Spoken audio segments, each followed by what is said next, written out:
बिस्मिल्लाहिर्रहमानिर्रहीम। अस्सलाम वालेकुम students. Impairment of assets IS 36। इस्तेमाल से वैल्यू गिर जाए over a systematic style depreciation. Continuous review से वैल्यू अप डाउन हो जाए revaluation.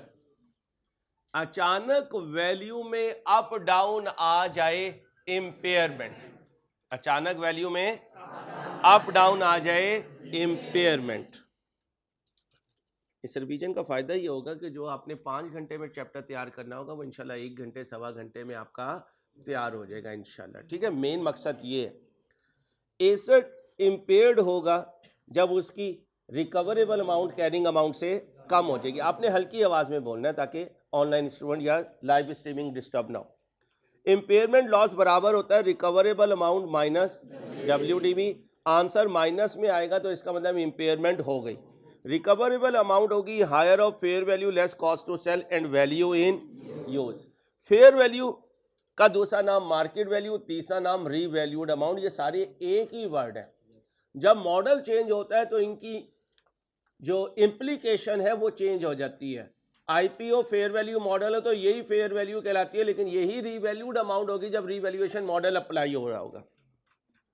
Fair value is the price that would be received to sell an asset at the measurement date. क्या है? जिस दिन आपने ये कहा कि हम इंपेयरमेंट चेक करेंगे।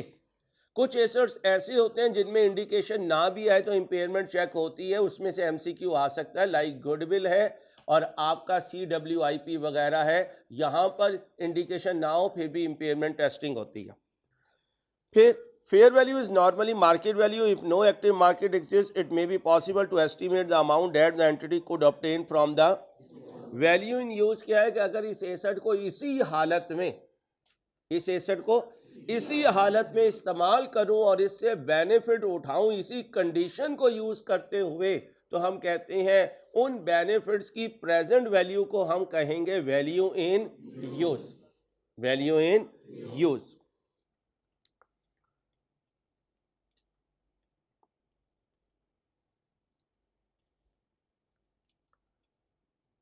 IS 36 सबसे पहले क्या है? Scope. 36 applied to accounting for impairment of except, very important है MCQ के लिए। इन्वेंटरीज पे अप्लाई नहीं होता। Assets arising from contract with FAR 2 में पढ़ेंगे इंशाल्लाह जिंदगी रही तो। IP पे भी इंपेयरमेंट टेस्टिंग अप्लाई नहीं होती। तो MCQ आ जाए कि IP जो है वो इंपेयर हो रहा है तो इस पर भी ये स्टैंडर्ड अप्लाई नहीं होता, क्योंकि फेयर वैल्यू मॉडल चला जाता है और फेयर वैल्यू में जो भी वैल्यू में डिक्रीज आती है वो ऑलरेडी इनकॉर्पोरेट हुई भी होती है। इंपेयरमेंट में सिर्फ नीचे जा सकता है, लेकिन फेयर वैल्यू मॉडल में IP नीचे भी जा सकती है। IP definition, asset is impaired if it's recoverable amount less than. Initial measurement किस पर होगी? अब अकाउंटिंग ट्रीटमेंट, पहले मैं इंपेयरमेंट सिर्फ कॉस्ट मॉडल से सिखा रहा हूं। कॉस्ट मॉडल से चल रहा हो, एसेट इंपेयर हो जाए तो GP में से इंपेयरमेंट लॉस को माइनस कर देते हैं। और अगर चलते चलते इंपेयरमेंट जो है वो रिवर्स हो जाए तो फिर ब्लाइंडली रिवर्स नहीं करते। स्टैंडर्ड ने रूल बताया है, रिवर्सल आगे जाके देखते हैं। अकाउंटिंग ट्रीटमेंट रिवैल्यूएशन मॉडल में क्या है? अगर एक रिवैल्यूड एसेट है और वो इंपेयर हो गया तो जितनी खुशी पड़ी हुई है पहले उसे खत्म करेंगे, जो बाकी डिफरेंस होगा वो इंपेयरमेंट लॉस में लेकर जाएंगे। रिवैल्यूएशन सरप्लस डेबिट करेंगे, इंपेयरमेंट लॉस डेबिट करेंगे, अक्यूमुलेटेड इंपेयरमेंट लॉस क्रेडिट करेंगे, या बोले भाई नॉन करेंट एसेट जो है PPE उसे क्रेडिट करेंगे। अगर किसी एसेट का डिस्पोजल करने लगे, कभी आया नहीं है पॉइंट इंपॉर्टेंट, अभी तक आपने ये सीखा है कि accumulated depreciation debit, disposal credit, लेकिन अगर किसी एसेट का इंपेयरमेंट लॉस पड़ा हुआ है तो डिस्पोजल के वक्त वो भी डेबिट होगा और डिस्पोजल क्या होगा? क्रेडिट होगा। वेरी इंपॉर्टेंट, बोला है क्लास में, आपने याद रखना ये पॉइंट कि अहमद भाई को बता दें, टेस्ट में डालना है। सब्सिक्वेंट मेजरमेंट या कॉस्ट मॉडल होगा या cost less accumulated depreciation less accumulated impairment और सब्सिक्वेंट मेजरमेंट में revalued amount less accumulated depreciation less accumulated impairment loss, कहाँ पहुंचेंगे? और डिस्क्लोजर बनाते हैं, इसलिए आपको रिसेंट अटेम्प्ट करवाया था उसके फॉर्मेट में भी मौजूद है। ऊपर कॉस्ट आ रही होगी, नीचे एक्यूमुलेटेड डेप्रिसिएशन आ रही होगी और उसके नीचे क्या आ रहा होगा? Accumulated impairment loss. यहां से एमसीक्यू आ सकते हैं, ध्यान से।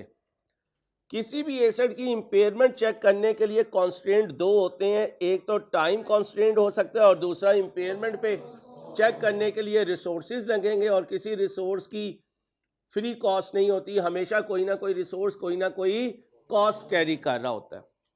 रिक्वायरमेंट क्या है? एवरी रिपोर्टिंग पीरियड के एंड पे चेक करना है कि इम्पेयरमेंट तो नहीं हुई, लेकिन उसके लिए इंडिकेशन होना जरूरी है।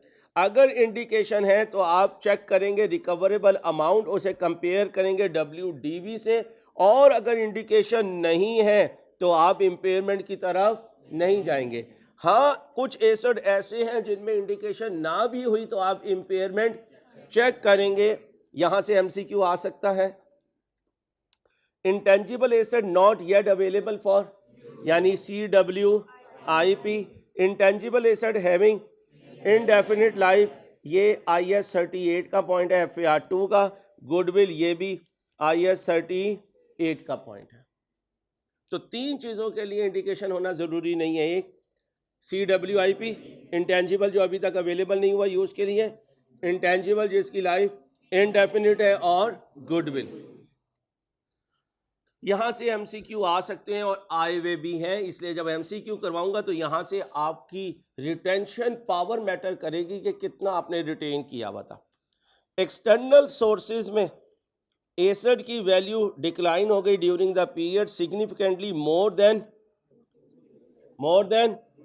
As a result of passage of time, और नॉर्मल यूज से ज्यादा गिर गया। आप यूज की वजह से हर वैल्यू को कह रहे होते हैं कि यार ये डाउन होगी, लेकिन जितनी आप एक्सपेक्ट कर रहे थे कि यूज की वजह से वैल्यू डाउन होगी, उतनी डाउन नहीं हुई उससे, या जो आप टाइम फैक्टर अज्यूम कर रहे थे कि टाइम गुजरेगा तो वैल्यू डाउन होगी, तो जितना टाइम गुजरा है माजी में जितनी वैल्यू गिरा करती थी उतनी नहीं गिरी उससे। तो ये दोनों क्या है? एक्सटर्नल। एक हो गया टाइम और एक हो गया यूज। नॉर्मल टाइम्स गुजरा लेकिन वैल्यू ज्यादा डाउन हुई, नॉर्मल यूज हुआ लेकिन वैल्यू ज्यादा डाउन हुई, ज्यादा यूज किया लेकिन वैल्यू उससे भी ज्यादा डाउन हुई। तो ये सारे इंडिकेशन है किस चीज के? इंपेयरमेंट के।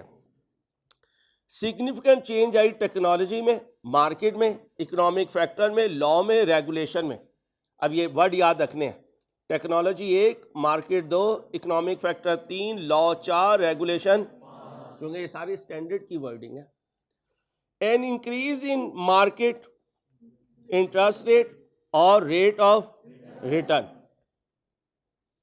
मार्केट का इंटरेस्ट रेट चेंज हो गया, required rate of return change हो गया। ये दोनों क्या है? External factor. High risk high return, अगर सामने वाले ने कह दिया यार मुझे अब रिटर्न ज्यादा चाहिए, इसका मतलब उसका रिस्क बढ़ गया, उसका रिस्क बढ़ा तो आपका एसेट इंपेयर हो गया। सामने वाले का रिस्क बढ़ जाए आपके एसेट की वजह से तो आप कहेंगे वो एसेट तूने मरवा दिया। जब एसेट को ये कहेंगे तूने मरवा दिया तो इसका मतलब क्या है? मसलन आपका लॉक कोई भी खोल सकता है, तो आप क्या कहोगे? वो मेरा मोबाइल क्या हो गया? इंपेयर हो गया। आगे, एंटिटी के नेट एसेट्स की कैरिंग वैल्यू ज्यादा है than its market capitalization, indicating that assets might be overvalued. दोबारा पढ़ें, the entity's net assets have higher carrying value than the, यानी एसेट है ज्यादा वैल्यू का लेकिन मार्केट आपको वेट दे रही है कम, तो आप कहेंगे ओ भाई WDV तो बुक वैल्यू है, मैंने ज्यादा पे एसेट रखा हुआ है, मार्केट मुझे वो वर्थ ही नहीं दे रही। जैसे इन बॉयज को इनकी अम्मा ने ज्यादा इंटरनल वैल्यू दी हुई है, जब मार्केट जाएंगे तो कम लगेगी। इनके अब्बा ने इन्हें ज्यादा वैल्यू दी हुई है, ज्यादा वैल्यू दी हुई है, तू मेरी शहजादी है, तू मेरी ये है, मेरी लाल है, चंदा है, मेरी प्यारी है। और घर में चाय बनाने को कहो तो क्या कहती है, अम्मा चाय कैसे बनती है? इसका मतलब अब्बे ने वैल्यू, मार्केट में वैल्यू, अम्मा ने वैल्यू, मार्केट में वैल्यू। तो फिर WDV ज्यादा है, शेयर की मार्केट वैल्यू कम है, तो आप कहोगे कि एसेट क्या हो गया, इम्पेयर हो गया। ये सारे कौन से सोर्सेज हैं? अब इंटरनल पे आ जाए। ऑब्सोलीट हो गया या फिजिकली डैमेज हो गया। Significant adverse changes including the asset becoming plans to, और तीन चीजें, या एसेट आइडल हो जाए, या आप उस एसेट के इस्तेमाल को डिसकंटिन्यू कर दें, या उसके इस्तेमाल में रद्दो बदल कर लें, उसे यूज करने का अंदाज बदल लें, तो आप कहते हैं कि एसेट क्या हो गया, इम्पेयर हो गया। क्या हो गया, impair. Significant adverse changes including plan to, 10 साल बाद सेल करना था, आज ही सेल करने लगे हैं, तो इसका मतलब क्या हो गया, इम्पेयर हो गया। क्या हो गया, of an asset before the previously expected date and reassessing the useful life of an asset as finite rather than, एक क्लास में भी एग्जांपल दी थी। हम मुसलमानों का ईमान है कि जन्नत लामहदूद है। अगर कोई आके खुदा ना खास्ता कह दे नाउजुबिल्लाह कि जन्नत महदूद है, तो हम कहेंगे ले यार इतने गुनाह हम छोड़ के चल रहे थे, पाबंदी में चल रहे थे, जन्नत महदूद हो गई। तो ये हमारे दिल पर पॉजिटिव इंपैक्ट देगा, नेगेटिव। तो इसका हम मतलब क्या लेंगे कि एसेट क्या हो गया, इम्पेयर। कल तक एसेट की लाइफ इन्फिनिट थी, आज कोई कह रहा है 100 साल की रह गई, तो इन्फिनिटी से फिनिट पे जाना ये भी इम्पेयरमेंट की एक आगे। There is evidence that the asset's expected economic performance is और विल बी वर्स देन, अगर आप उस एसेट से प्रोडक्ट की क्वांटिटी या प्रोडक्ट की सेल कम एक्सपेक्ट करें तो ये भी क्या हो गया, इम्पेयर। MCQs बहुत आए हुए हैं इधर से, अभी सारे करवाऊंगा इंशाल्लाह जिंदगी रही तो। वैल्यू इन यूज, ये शीट सिखाई थी, इसमें से MCQ भी आता है, इसमें से कैलकुलेशन भी आती है। MCQ भी आता है और अब सुने, एसेट को इस्तेमाल करूं, जितने इनफ्लो आएंगे इसे शामिल करूंगा, इसलिए सेल नहीं लूंगा, डेटर से आया हुआ पैसा लूंगा। इधर कैश आउटफ्लो लूंगा, परचेज नहीं लूंगा, पेमेंट टू क्रेडिटर लूंगा, डेप्रिसिएशन नहीं लूंगा, आगे net disposal proceeds at the end of assets, जब तक इस्तेमाल करना है, जहां है, जैसे है की बुनियाद पे, तो जब मैं 3 साल के 4 साल के बाद बेचूंगा तो कुछ ना कुछ डिस्पोजल कॉस्ट होगी, वो इसमें से क्या करूंगा। और कौन सी डिस्पोजल कॉस्ट, इंक्रीमेंटल कॉस्ट। कौन सी, इंक्रीमेंटल कॉस्ट में लीगल ड्यूटी होती है, स्टैम्प ड्यूटी होती है, इंक्रीमेंटल सेलिंग एक्सपेंसेस होते हैं, कैरिज आउटवर्ड वगैरह होते हैं, रिडंडेंसी कॉस्ट नहीं होती, एग्जिस्टिंग स्टाफ की सैलरी नहीं होती, याद रखनी है बातें। और कॉस्ट ऑफ कैपिटल कौन सी लेनी है, प्री टैक्स लेनी है। प्री टैक्स क्यों लेनी है, क्योंकि दूसरी तरफ जो कैश फ्लो ले रहा हूं वो भी प्री टैक्स ले रहा हूं, तो फिर इंटरेस्ट रेट भी प्री टैक्स लूंगा। इनफ्लो नहीं लूंगा, आउटफ्लो नहीं लूंगा, किससे रिलेटेड, लीज पेमेंट से रिलेटेड, ना इंटरेस्ट लूंगा, ना लोन का आना, ना लोन का, और ना उसका, ना टैक्स की सेविंग, ना टैक्स की payment. Cash flow from a future restructuring to which an entity is not yet, register पे लिखवाया हुआ है, अगर कमिट कर लिया हुआ है तो शामिल करूंगा, और अगर रीस्ट्रक्चरिंग कमिट नहीं की हुई तो शामिल नहीं करूंगा। ये पॉइंट FAR 2 का IS 37 का है। देना नहीं चाहिए लेकिन मुझे एतबार नहीं है, देना नहीं चाहिए, मुझे एतबार नहीं है, इसलिए मैंने बता दिया। अगर पब्लिकली अनाउंस कर चुका तो अनाउंस हो गया, अब ऐड नहीं करना, शामिल करूंगा। इनफ्लो आ रहा होगा तो इनफ्लो शामिल करूंगा, आउटफ्लो आ रहा होगा तो, वैसे 99.9% केसेस में क्या आ रहा होगा, आउटफ्लो। एसेट जहां है, जैसे है की बुनियाद पे करना है, उसकी ना कोई अपग्रेडेशन कॉस्ट लेनी है और ना उस अपग्रेडेशन से आने वाला कोई इंक्रीमेंटल प्रॉफिट लेना है। कैश आउटफ्लो जो ऑलरेडी रिकॉग्नाइज हो चुके या कैश इनफ्लो जो ऑलरेडी रिकॉग्नाइज हो चुके। माजी का कोई क्रेडिटर है, आज पे कर रहा हूं तो आउटफ्लो नहीं लूंगा, माजी का कोई डेटर है, आज पैसे आ रहे हैं तो नहीं लूंगा। माजी में कोई इन्वेंट्री खरीदी थी, आज कैश सेल कर रहा हूं तो वो कैश नहीं लूंगा क्योंकि उसकी परचेज कॉस्ट मैंने अपने फॉर्मेट में नहीं लिखी। हाँ, आज खरीदा आज बेचा, दोनों करंट पीरियड के हैं, तो जाने वाले को आउटफ्लो शो करूंगा, आने वाले को इनफ्लो शो करूंगा। आगे सुन ले, discounting time value of money को कंसीडर करता है, साथ रिस्क को कंसीडर करता है। एक क्वेश्चन करवाया था, आर्म रिस्क 8% था। जब मैं वो त्यारा एक पर वाला जलाने लगा तो मुझे लगा कि रिस्क ज्यादा है, 2% प्रीमियम ऐड कर दी थी। अगर रिस्क कम होता तो प्रीमियम किसे कहूंगा अगर ज्यादा करूंगा, डिस्काउंट कहूंगा अगर कम करूंगा। रिस्क ज्यादा हो तो बढ़ा दीजिएगा, रिस्क कम हो तो लेस कर दीजिएगा। ये सारे पास पेपर करवाए हुए हैं। ये है कॉस्ट ऑफ डिस्पोजल, इंपॉर्टेंट है। क्या क्या शामिल करेंगे कॉस्ट टू सेल में? लीगल कॉस्ट, स्टैंप ड्यूटी,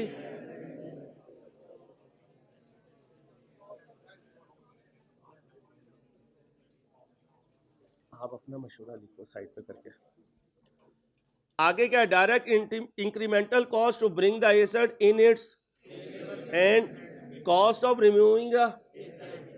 आगे इफ रीस्ट्रक्चरिंग इज, तो इसके खर्चे शामिल करोगे और वो कॉस्ट टू सेल होंगे। आगे जिन्हें शामिल नहीं करना कॉस्ट टू सेल में, आप किसी एम्प्लॉय को फारिग कर रहे हैं और उसे कुछ पैसे दे रहे हैं कि भाई जॉब ढूंढने तक तुम अपना खर्चा किचन चला लेना, इसे कहते हैं रिडंडेंसी कॉस्ट, ये शामिल।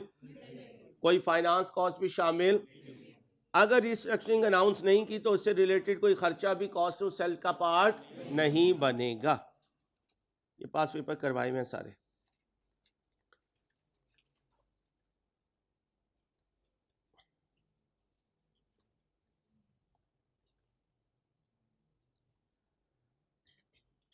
इंपेयरमेंट लॉस किसका?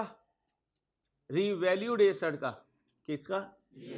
अभी तक एग्जाम में नहीं आया, नेवर अपीयर्ड।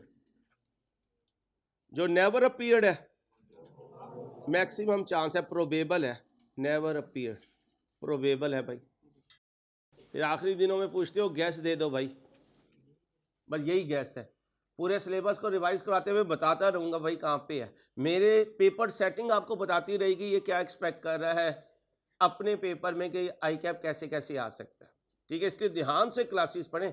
ये 5 क्लासेस क्रंच है पूरे सेशन का। 180 घंटों को हम 35 घंटों में समराइज करना चाह रहे हैं, इसलिए आपका अटेंटिव होना, एक्टिव होना बहुत जरूरी है। कुछ बच्चियां सो रही हैं, वो कह रही है अंसारी साहब आप बोलते रहे, इतनी हमारे दिमाग में ताकत नहीं है। रीवैल्यूड एसेट अगर इंपेयर होगा तो फिर क्या रूल बताया था? पहले अगर सरप्लस पड़ा हुआ है उसे खत्म करेंगे, बाकी इंपेयरमेंट में लेके जाएंगे। और अगर पहले से पुराने लॉसेस पड़े हुए हैं तो कोई टेंशन की बात नहीं है, सारा इंपेयरमेंट लॉस में जाएगा, क्योंकि लॉसेस भी पीएनएल को डेबिट करते हैं, इंपेयरमेंट लॉस भी पीएनएल को डेबिट करेगा।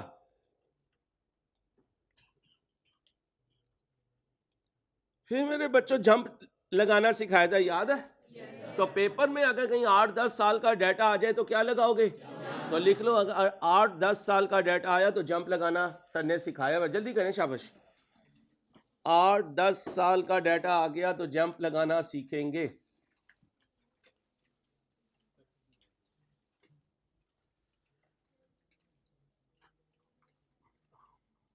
मलिक साहब को फोन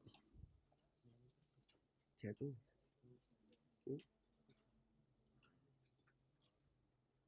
टाइम नहीं, आप शेरोज को समझाए। अब हेडिंग बनाए रिवर्सल। हेडिंग बनाने का मीन सामने देखें। अब रिवर्सल दो तरह से है, या तो कॉस्ट मॉडल से चल रहा होगा, कभी नहीं आया, कभी नहीं आया रीवैल्यूएशन से, ना रीवैल्यूएशन से इंपेयरमेंट आया ना रिवर्सल आया। दोनों के चांस हो सकते हैं, हो सकता है एक ही क्वेश्चन में दोनों डाल दे। अब सुने भाई, बेटा बातें ना कर बेटा, मेरी हम्बल रिक्वेस्ट है, प्लीज प्लीज। ये 5 क्लासेस में ना आपने बिल्कुल नहीं बोलना। आप नोट करो कि मैं 2 घंटे हो गए आपसे मजाक नहीं कर रहा, इसलिए मेरे पास टाइम नहीं है, 1-1 मिनट कीमती है, ठीक है? प्लीज। अगर कॉस्ट मॉडल से चल रहा हूं और इंपेयरमेंट लॉस का रिवर्सल करना है, यानी पहले डाउन हो चुका है, अब अप करना है, तो रूल ये है कि रिकवरेबल अमाउंट और WDV हैड द इंपेयरमेंट, इन दोनों में से अब ये रिकवरेबल अमाउंट का रोला है, या तो क्वेश्चन में गिवन होगी, क्वेश्चन में, या हम कैलकुलेट करेंगे। हमें कैलकुलेट करनी आती है और एक पास पेपर में हमने की भी थी, ठीक है भाई, सुमेरियन लिमिटेड था मेरे ख्याल में, आई थिंक सो। अब WDV या कॉस्ट मॉडल से लानी है या कॉस्ट मॉडल से लाऊंगा तो जिस दिन से बाय किया उसी दिन से कैलकुलेट कर लूंगा आज तक कितनी WDV बनती अगर इंपेयरमेंट ना होता। रीवैल्यूएशन मॉडल से करूंगा तो WDV लास्ट रीवैल्यूएशन से करूंगा और ये अज्यूम करूंगा लास्ट रीवैल्यूएशन के बाद इंपेयरमेंट नहीं हुई। ध्यान से सुने, यहां क्या अज्यूम कर रहा हूं, बाइंग से ही इंपेयरमेंट नहीं हुई, यहां क्या अज्यूम कर रहा हूं, लास्ट रीवैल्यूएशन से इंपेयरमेंट नहीं हुई। यहां चलने का पहला स्टेप ए होगा, यहां कहीं PQ से आगे आ रहा हूंगा, याद रहेगी बात। तो ये ध्यान रखना है, WDV will be from last revaluation. ये सारा सिखाया हुआ भाईजान आपको। अच्छा जी, जरा कॉस्ट मॉडल से बताएं, अगर रिवर्सल होगी तो क्या एंट्री पास होगी, सिखाया हुआ कॉस्ट मॉडल से। एसर डेबिट हो जाएगा और इंपेयरमेंट लॉस क्रेडिट हो जाएगा। रीवैल्यूएशन मॉडल से रिवर्सल हुई तो अगर लॉस पड़ा हुआ है पुराना तो यही एंट्री होगी, इंपेयरमेंट लॉस डेबिट हो जाएगा, सॉरी एसर डेबिट हो जाएगा, इंपेयरमेंट लॉस क्रेडिट हो जाएगा। हाँ, अगर पुरानी खुशी पड़ी हुई है तो पहले उसे खत्म करेंगे, पहले उसे खत्म करेंगे। कब? इंपेयरमेंट के केस में, किसमें? और अगर पुराना लॉस पड़ा हुआ है तो रिवर्सल के केस में पुराना लॉस खत्म करेंगे, फिर रिवैल्यूएशन सरप्लस में ले जाएंगे। दोबारा सुने, दोबारा आराम से सुने। रिवैल्यूएशन से इंपेयरमेंट लॉस आ गया, अगर पहले से पुराना लॉस पड़ा हुआ है, रिवैल्यूएशन लॉस, कोई मसला नहीं, उसी लॉस में ऐड हो जाएगा, PNL में चार्ज हो जाएगा। पुरानी खुशी पड़ी हुई है और इंपेयरमेंट लॉस आ गया, पहले खुशी खत्म करेंगे फिर लॉस रिकॉर्ड करेंगे। अब रिवर्सल होने लगा, क्या होने लगा? किसका? रीवैल्यूड एसेट की इंपेयरमेंट का रिवर्सल होने लगा। अगर गम पड़ा हुआ है, गम खत्म करो, बाद में जो बाकी बचे रिवैल्यूएशन सरप्लस में ले जाओ। और अगर खुशी पड़ी हुई है, उसी खुशी में ऐड कर दो, उसी खुशी में ऐड कर दो। चारों बातें याद रहेंगी बेटा? बातें नहीं, पास पेपर सारे करवा चुका हूं, अल्हम्दुलिल्लाह, अल्लाह का एहसान है, उस मालिक का शुक्र है। जी बेटा पूछिए।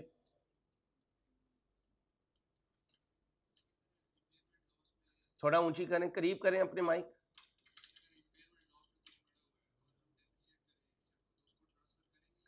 कॉस्ट मॉडल में नहीं करते हैं, रीवैल्यूएशन मॉडल में करते हैं। जब क्लास में किया था तो कॉस्ट मॉडल में ट्रांसफर का केस नहीं होता, क्योंकि वहां तो सिर्फ PNL है, सिर्फ खुशी ट्रांसफर होती है, लॉस ट्रांसफर नहीं होता। ठीक है भाई?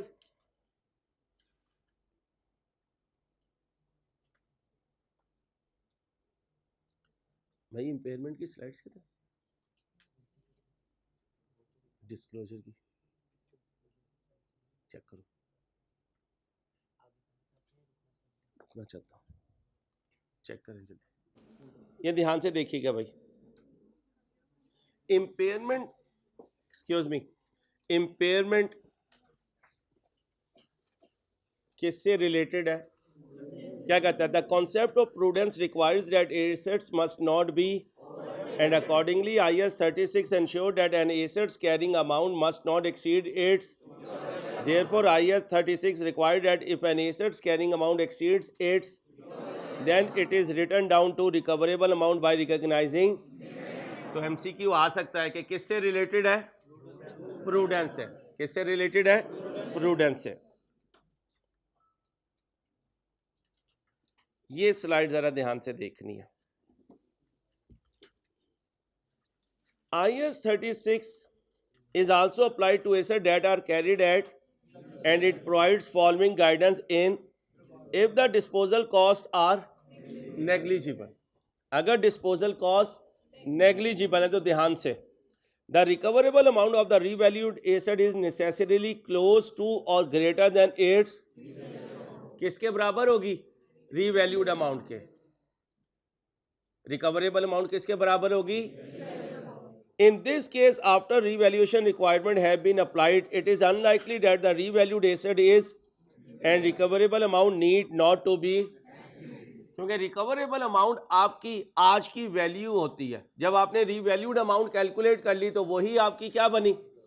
Recoverable amount. तो रिकवरेबल अमाउंट दोबारा कैलकुलेट करने की जरूरत नहीं है, लेकिन कब? अगर डिस्पोजल कॉस्ट। क्यों? क्योंकि याद करें रिकवरेबल अमाउंट में आता है fair value less cost to sell. Fair value, तो जब कॉस्ट टू सेल ही नहीं है, डिस्पोजल कॉस्ट ही मिनिमम है, तो फेयर वैल्यू और रीवैल्यूड अमाउंट एक ही चीज के दो नाम, एक ही चीज के। हाँ, अगर डिस्पोजल कॉस्ट नेग्लिजिबल नहीं है तो फिर आपकी fair value less cost to sell जो है वो रीवैल्यूड अमाउंट के बराबर नहीं होगी, बल्कि क्या हो जाएगी?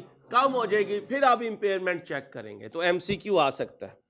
मेरी कोशिश है बुक में से एक लाइन भी मिस ना हो, ताकि आपका पूरा 100% कवरेज हो रही हो, अदरवाइज फिर फायदा नहीं रहता बेटा।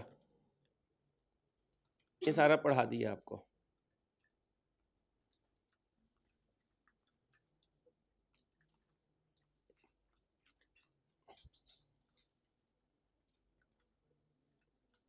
आए जी, अपना ख्याल रखिएगा बच्चों। अल्लाह हाफिज।